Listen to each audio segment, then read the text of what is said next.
Our brilliant legal experts are back. We've got criminal defense attorneys Mark O'Mara and Stacey Schneider. Also here with us, former federal prosecutor and president of West Coast Trial Lawyers, Nima Rahmani. We got a lot to get to. This was a jam-packed cross-examination. Stacey, let me begin with you. How do you think that cross-examination, that the non-adversarial tone of it, is going to go over with the jury? Is that the right tactic? It's completely the right tactic. You have Cassie Ventura, who is absolutely, according to her testimony, a victim of the defendant, Sean Combs. And what they've done is they've taken all of the direct examination and they've walked her through the parts where Cassie is explaining that this was a relationship. There were texts brought out that she loved him, she missed him, she would fly anywhere to be with him. There were texts brought out also today that she looked forward to some of these freak-offs in the beginning of the relationship.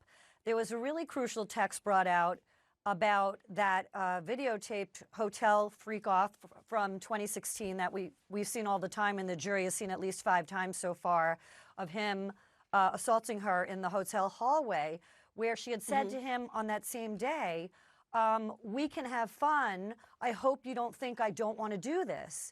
So those really changed the picture toward or in favor of the defense narrative, which is this is not a racketeering conspiracy to assault women or coerce women into sexual acts. This was a participatory relationship between 2 people that was out of bounds in real life, but was not part of Combs's business enterprise.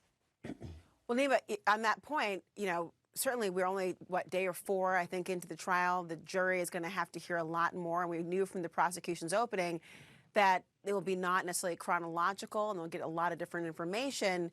But the defense is, as Stacey's indicating, trying to undermine the perception the jury might have from the prosecution's case of why.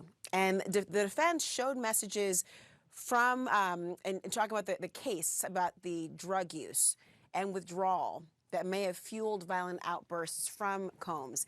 Is that going to be enough to convince the jury? No, Laura. Drug use is not an excuse to beat someone at the Intercontinental Hotel in Los Angeles. And, you know, the prosecution can still get to racketeering without sex trafficking. No question today was a good day for the defense. They had the receipts. They had the text messages and emails. If I was the government, I would have fronted some of this a little bit better. But Cassie testified that she was in love with him.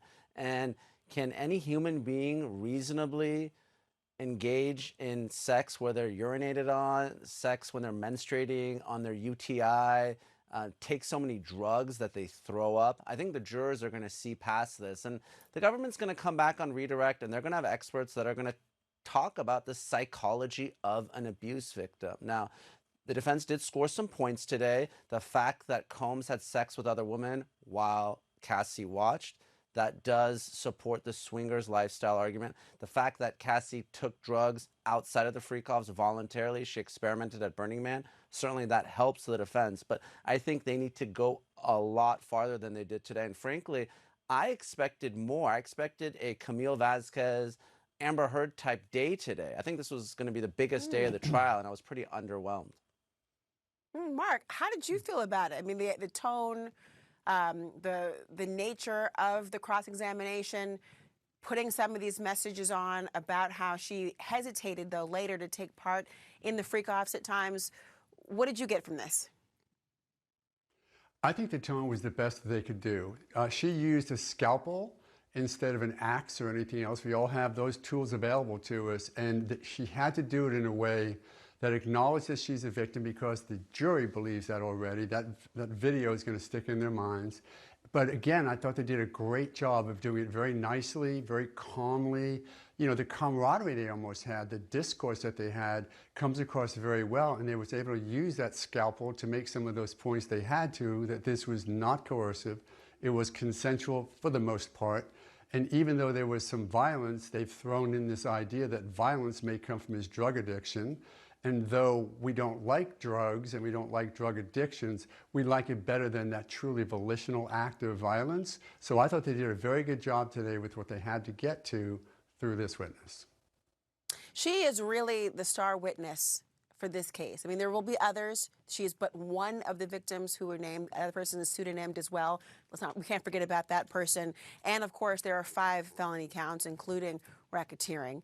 We'll hear about a lot more evidence and testimony, I presume. But Stacey, given that Cassie Ventura is such a significant witness, the judge wants to wrap up the cross-examination by lunch tomorrow, with the prosecutors adding, quote, "This witness is very, very pregnant. We are afraid she could have the baby over the weekend. We want her off the stand before the weekend." I mean, this is certainly a reality, but who It's controls definitely. how long a cross is going to last? It's not the prosecution. That's right. The judge is doing his best to remind the defense, move it along, move it along. But the other day, one of the defense attorneys for Combs said, you know, there were things that came out during Cassie's direct examination that made us reevaluate our cross-examination. And that was hinting that they were going to take longer or might go on a different pathway than what was expected.